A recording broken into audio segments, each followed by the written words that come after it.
A brand new short track aero package, but Phoenix Raceway, the same track that will be the finale for this season as it has been for a while now. So a very, very important race, even though I think, it's so early on in the season. Whoever is fast now might not be fast towards the end of the season, but a very, very important race. First two stages for this one, I think a lot of people can agree on that one. It was definitely a little bit of a snooze fest. Again, not because of the package. It's just sometimes, a track and green flag racing and NASCAR in general, it gets spread out. It happens. But dirty air was still a thing. We'll talk about that later on in the video. But hopefully everyone has enjoyed their Sunday. I want to give a shout out to all the Patreon members always for supporting the channel. You guys have been the best. Now let's get into this. We're going to be talking about one guy a lot this video because, I don't want to overreact. Obviously, I don't want to be reactionary, but I haven't seen this from him so far. And yes, there was a little bit of luck here for William Byron. There was a little bit of heartbreak for Kevin Harvick, who, didn't start towards the front like William Byron and Kyle Larson did. Those two guys dominated the majority of the race. Really, really spectacular from them. Late race cautions played a part in this, which did definitely screw Kevin Harvick, but he had to come from, not mid-pack, but outside the top 10, drive his way throughout the race. Not a lot of cautions this race, so you got to go your way up through the field. It was pretty clear he had a pretty strong car. It was Larson, Byron. You could kind of pick one or the other depending on who got out in front. First pit stall at Phoenix is a big deal as well. Not really sure why William Byron decided to pick, such a late or an early pit stall. I would have picked a late pit stall, but Kyle Larson at the first pit stall was usually able to win the race off pit road most of the time, so he would get the track position. Byron got the track position in stage one, but those two were the dominant cars. I think Denny Hamlin had a really, really strong car, but Kevin Harvick had a really strong car as well, and it was kind of like, well, can Hamlin or Harvick tune their cars to get to Larson and Byron? And the first two races of the season, or the first few races of the season, have shown that Larson is kind of back to the level he was at, not last season, but the year before that. Very fast race cars, being able to lead a lot of laps, being able to dominate. He still needs to get that victory, but we'll see, if he just keeps putting himself in these positions, he should be able to get that done. So he looks like he's back on that what year was it? 2021 kind of level. Maybe not yet because he's also win races, but in terms of speed, it's there. William Byron, very fantastic, but Harvick just carrying SHR on his back, drives through the field and is actually able to, get in front of William Byron via pit stops and then actually pass Kyle Larson on a long green flag run in the final stage of the race until a caution with around 10 to go kind of screwed everything for that. And then two tire pit stop strategies. Harvick decides to take 4. He's the leader. And they never really got in this situation throughout the whole race where maybe you could try 2 tires. There was never a caution that fell at a moment in the race where someone decided to take or try 2 tires. So this was something that the teams and the drivers didn't try. So the crew chiefs didn't know how the cars would react on 2 tires. So Harvick and their team decided to go with 4, but the problem was I don't think 4 was the wrong decision. I think too many guys took 2. That was the problem. So it wasn't just Larson. It was also Byron. It was also, I think, Kyle Busch. It was also, who else took 2 tires? It was 6 cars. 6 cars. Larson, Byron, Blaney, Chastain, Busch, Hamlin. Those guys took 2 tires. So that put Harvick in 7th. And that's not good because it puts you on row 4, essentially. So if 4 cars took 2 tires, I think Harvick would have been in better shape. Maybe even 5. If he just got on row 3, I think he would have been in better shape. But I think too many guys took 2 tires. So it's kind of like, this late race caution. It hurt Kyle Larson last week. It hurts Kevin Harvick this week. Like, it's just, what can you do? It's NASCAR. I mean, that's just how it is. That's how the cookie crumbles. I remember so many races, when I was watching and I was rooting for Jeff Gordon. I still remember them today. I still remember that Martinsville spring race. I do. Was it that 2011? Was that 2011? The one that Clint Boyer went 3 wide? Or was that 2012? That was 2012? I don't know. But I still remember that Martinsville spring race that, that Gordon and Johnson were pulling away, and then caution comes out and they get screwed because of the caution. So many other races where, so many other drivers have gotten screwed by late race cautions. It's NASCAR. This is what it is. Like, it can just happen, and it is what it is. You just got to deal with it. But it was really unfortunate for Harvick, and then so the 2 tires, comes out. And there was an additional caution with, Ty Gibbs and some more guys involved in a crash in 1 and 2 that, so essentially, guys like Reddick and guys like Harvick had a corner to make up some time.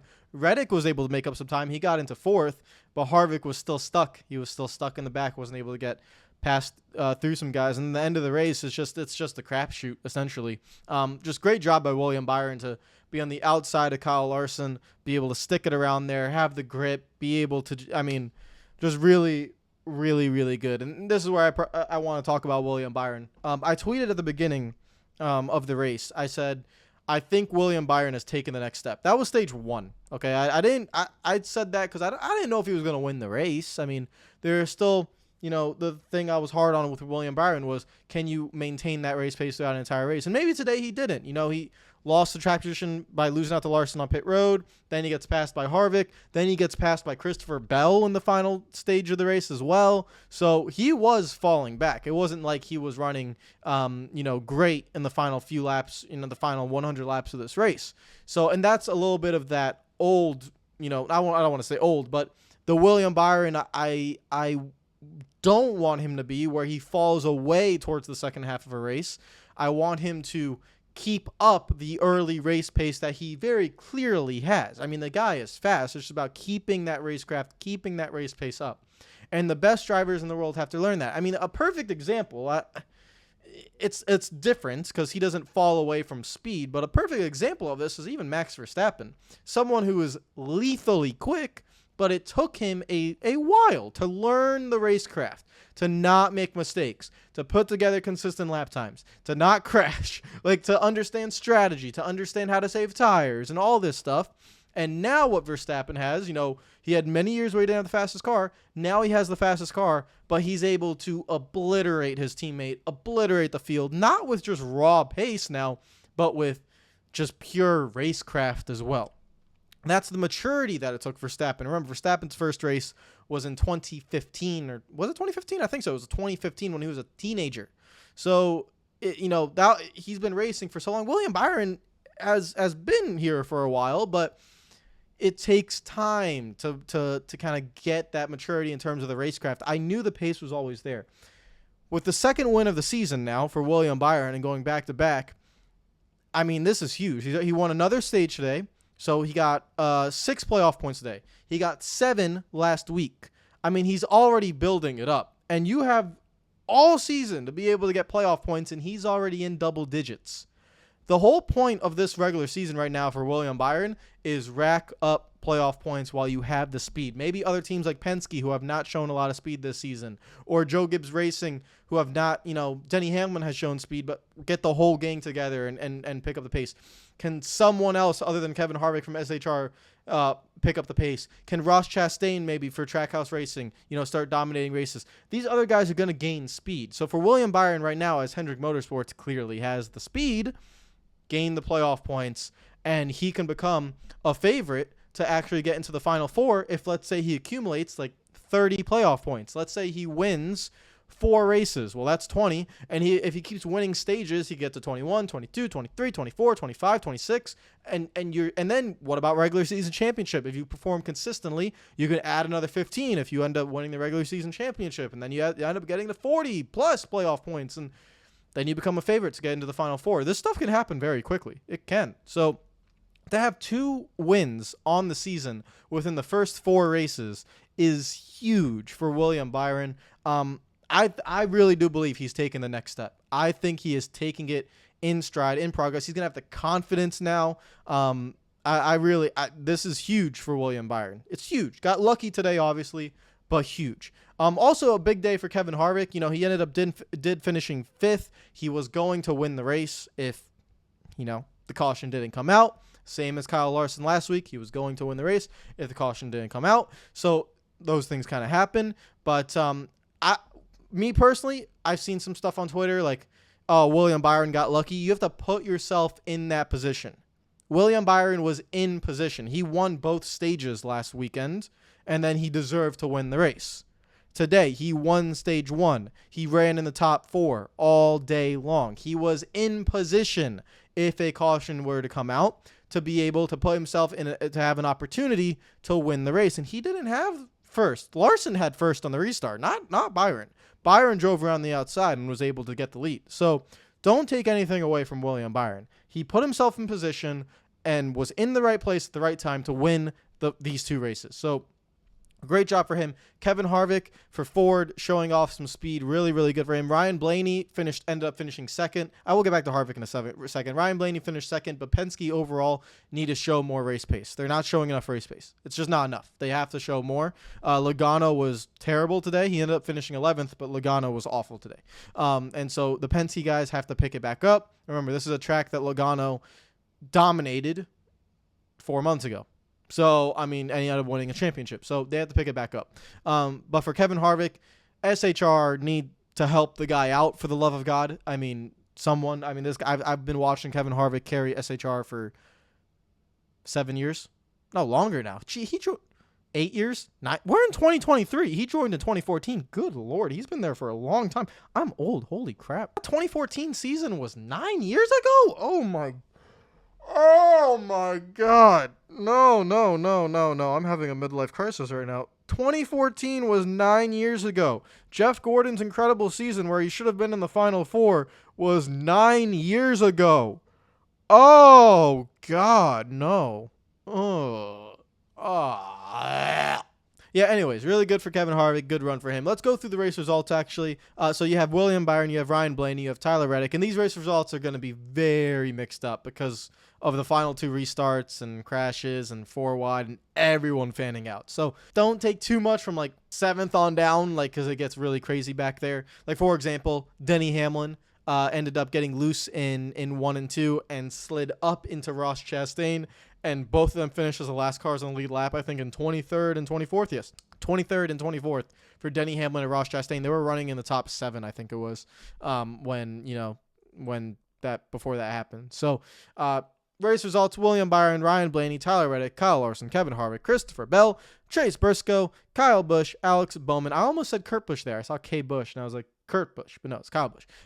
Alex Bowman and Josh Berry. Shout out to Josh Berry. Never really ran all that well. Ran well for him. I mean, remember, this is his 2nd race ever in the next-gen car. Really not expected to be here. But seriously, good run. All 400 cars in the top 10. Alex Bowman probably did want to run a lot better. But for Josh Berry at the moment, he's just filling in. It's going to be another 5 to 6 weeks until Chase Elliott comes back. So for Josh Berry, learn, grow, and maybe one of these next 4 or 5 races that you have, maybe you'll get the car right, setup will hit, you'll get the feel, you get a top 5 finish. I mean, you have the car, so it will happen. Or it might happen. So let's just see if that can happen for him. But he did well today. Josh Berry did very, very well. Joey Logano in 11th, Ryan Preece, Michael McDowell, not Darrell Wallace, Bubba Wallace Jr. in 14th. 15th was Chris Buescher, Austin Dillon, Truex, Keselowski, Stenhouse, Allmendinger in the top 20. Keselowski ended up finishing in 18th, but Keselowski was really good, like really, really good today, running top 5. So for Roush Fenway Keselowski Racing, RFK, very, very good run for him as well. So that was very good to see Keselowski up there again, because you saw Byron, Larson, Harvick, Bell's up there, Hamlin's up there, but you see the 6 of Keselowski, a Cup Series champion. And, since he moved there, obviously we know he's not going to be running up towards the front every race, and he's not with Penske anymore, so he's not going to have the greatest car. But if he is able to help develop that team to become, potential contenders for a win, where he was running in the top 5 today. So massive shout out to him. I think he did really, really well today. Didn't get the finish, but he ran really, really well. That's going to be it for me, guys. Hopefully you enjoyed the Phoenix race. I think the first 2 stages were really lackluster, but it was nice to see Kevin Harvick run down Kyle Larson, pass him, and then you get the NASCAR entertainment of late race cautions, late race restarts, strategy, mixed it up, and we'll see how it goes. I still don't I personally don't believe Phoenix should be the final race of the season. I think the facility and the money they invest in there is very nice. I was there a year and a half ago for the 2021 season finale, so it's a very nice facility, but I just personally don't think it should be hosting the final race. Just, I don't think it can provide a good enough product for it to be deserving of the final race. That's just my opinion. If Homestead would upgrade the facilities, I would say go back to Homestead, but I was the Homestead last year as well. Homestead's facilities are just not up to par. Not for having the championship race. I think the actual facility and fan experience has to be very solid for a championship race, and Phoenix has been able to do that. But Homestead, right now, the facilities are not up to par in my opinion. So we'll see how it goes for that. Solid race. I'll give the same as last week, 7 out of 10. I mean, I wish the middle of the race was a little bit more exciting, but can't ask for too much. Follow me on Twitter, just already. Subscribe if you're new. Comment down below. What do you think of the race today, guys? Your favorite driver? How did they do? What do you think of the end of the race? Certain drivers, all that stuff. Let me know what you think in the comments down below, and I will see you guys tomorrow. Peace out.